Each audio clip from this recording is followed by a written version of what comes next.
and the South Johnston Trojans. What a game we had. What two great games we had this evening. A thriller between the girls basketball programs that ultimately ended in overtime with Marlon Lee and his players developing some cohesion on offense and closing out with a narrow 8-point victory. The second game tonight was a little bit more lopsided, but the Trojans did make it interesting. A bad first quarter gave them a double-digit deficit for most of the game that they managed to climb out of, courtesy of C.J. Ray and his dynamic playmaking ability. But unfortunately, those efforts were not quite enough as the Clayton Comets hold on for a 67-57 victory here in Clayton. And what a night from B.J. Freeman.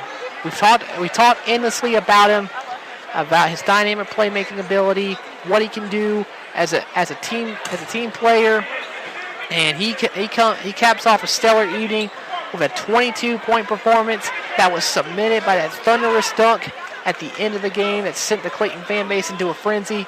And this game was, both halves ended with dunks. I mean, we have to talk about Justin Bell's dunk at the end that gave the Comets a 38-22 advantage at halftime, but Freeman seals the deal with a dunk of his own. So the Clayton Comets are now 18-2 on the season, while Brody Maskell and the South Johnston Trojans will head home with a 17-3 record, and they will try to bounce back as we enter the final half of regular season and conference play here in Clayton. So that'll do it here for tonight. From my colleagues Daniel Moore, Wesley Allen, and Trace and I just want to say thank you very much for being patient with us. We had some technical difficulties there at the end of the first quarter that we were thankfully able to rectify shortly after the first quarter began. We apologize for that. We will do our best to make sure that other mistakes like that do not happen in the future, but mistakes happen. We're only human. But again, thank you very much for tuning in tonight for this marquee matchup between the Clayton Comets and South Johnston Trojans. Be sure to tune in to CRN Sports Network tomorrow when the Raleigh Firebirds will battle the Indy Express.